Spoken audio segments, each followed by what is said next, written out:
Olá, uma boa tarde para você. O Repórter Brasil vai mostrar. O Ministério da Educação divulga as notas do Enem. O desempenho médio dos candidatos melhorou.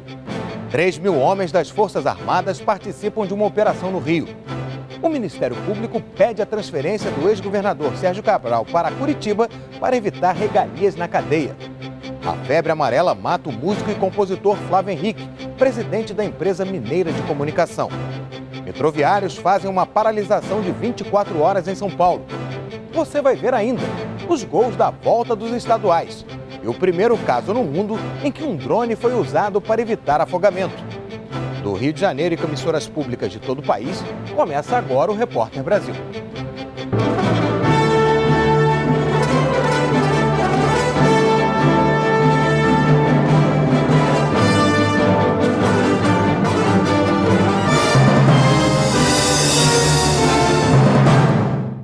Foi liberado agora há pouco para os estudantes o acesso aos resultados do Enem.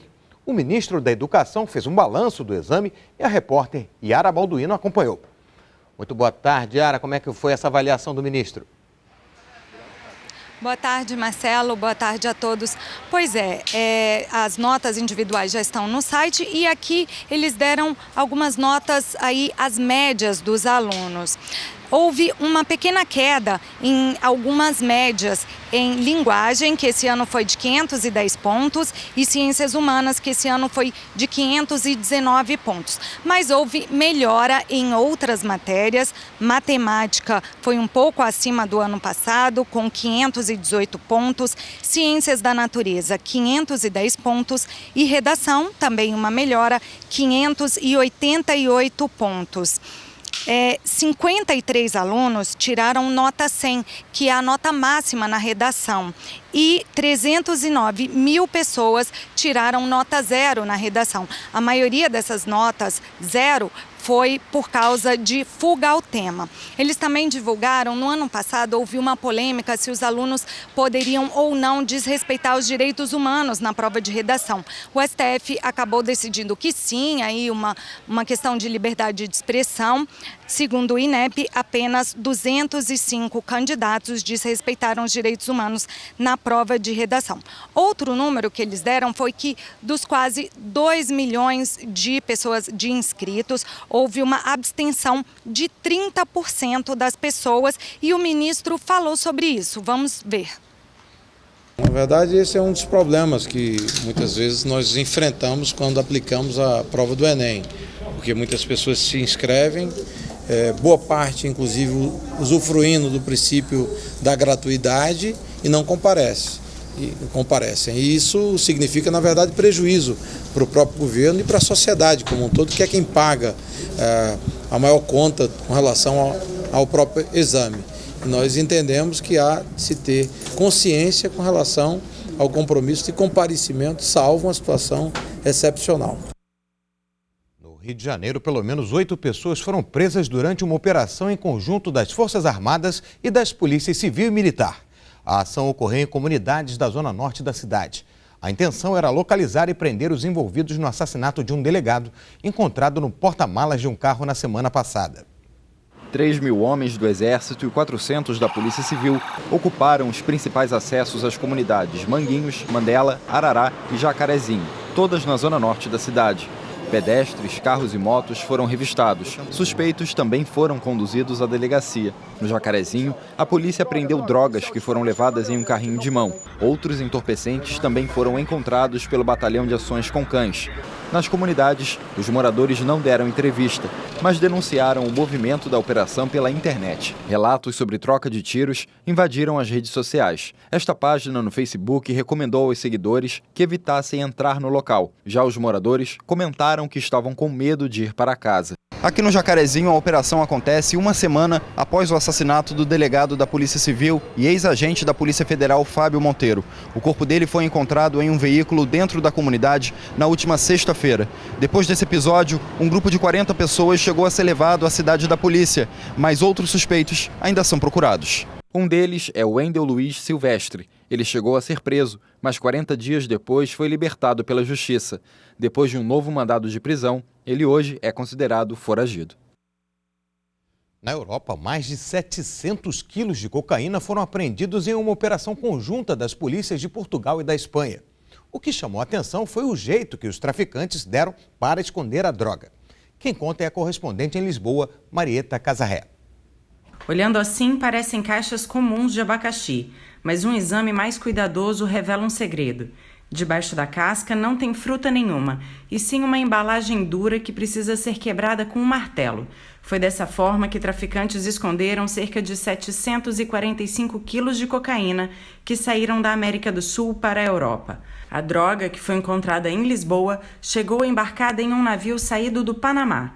De Portugal, seria distribuída também para a Espanha. A investigação do esquema começou em abril do ano passado.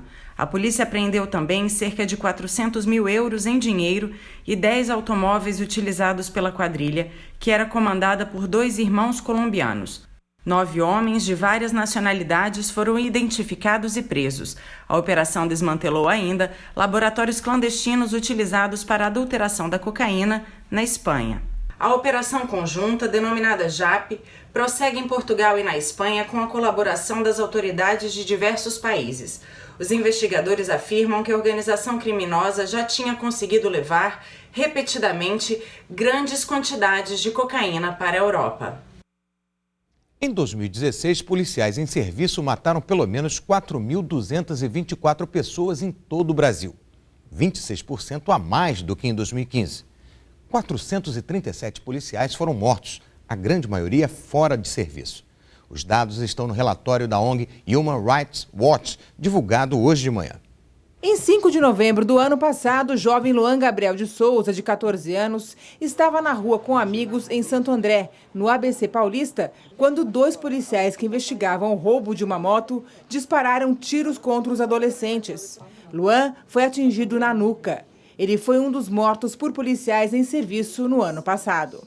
Após 2 anos de queda, o número de mortes causadas pela Polícia Paulista voltou a subir. De acordo com o relatório anual da Human Rights Watch, foram 494 mortes entre janeiro e setembro de 2017, um aumento de 19% em relação ao mesmo período de 2016. A situação de São Paulo só não é pior que a do Rio de Janeiro. No ano passado, no estado, a polícia matou 1.035 pessoas entre janeiro e novembro, 27% a mais que no mesmo período de 2016. O metrô da capital paulista amanheceu hoje parcialmente paralisado. A greve é um protesto dos trabalhadores contra a privatização de 2 linhas de metrô. Quem atualiza essa situação e o impacto para os passageiros é a Gabriela Santilo, ao vivo da redação da TV Brasil em São Paulo. Muito boa tarde, Gabriela. Oi, Marcelo. Boa tarde para você, boa tarde a todos. A situação está complicada mesmo hoje aqui em São Paulo. Em vários pontos da cidade, os passageiros nem cabiam na calçada para fazer o embarque nos ônibus, alternativa às linhas de metrô paralisadas. Isso aconteceu na estação Jabaquara, que transporta 30 mil passageiros por hora durante o horário de pico. O trânsito, que já não é bom, ficou pior porque hoje o rodízio de carros e a Zona Azul foram liberados durante o dia. Nos terminais de ônibus do centro da cidade, o movimento também foi intenso. O embarque em estações como a Pedro II foi difícil. Com o terminal Barra Funda fechado, os trens da CPTM ficaram lotados também. A paralisação foi anunciada ontem à noite após a Assembleia dos Metroviários e vai durar 24 horas. A greve é um protesto contra a privatização das linhas 5 Lilás do metrô e 17 Ouro de monotrilho. Só a linha 4 amarela, que é privatizada, funcionou hoje normalmente. O Sindicato dos Metroviários disse que o chamado plano de contingência do metrô pode provocar graves acidentes porque os trens estão sendo conduzidos por chefes que não são habilitados para essa função. O metrô nega e diz que os trens estão sendo operados por supervisores e também por instrutores capacitados. Marcelo. Obrigado, Gabriela Santilo, falando ao vivo de São Paulo. E a Justiça condenou o motorista Ronaldo Miranda a 2 anos de detenção em regime aberto pelas mortes do cantor sertanejo Cristiano Araújo e da namorada dele, Alana Moraes. O casal foi vítima de um acidente de carro em Goiás em junho de 2015. Ronaldo dirigiu o veículo do cantor que voltava de um show. A decisão determina que ele cumpra a pena por homicídio culposo quando não há a intenção de matar. Depois do intervalo, a febre amarela mata o presidente da empresa mineira de comunicação, Flávio Henrique, que também era compositor de músicas gravadas por nomes como Milton Nascimento.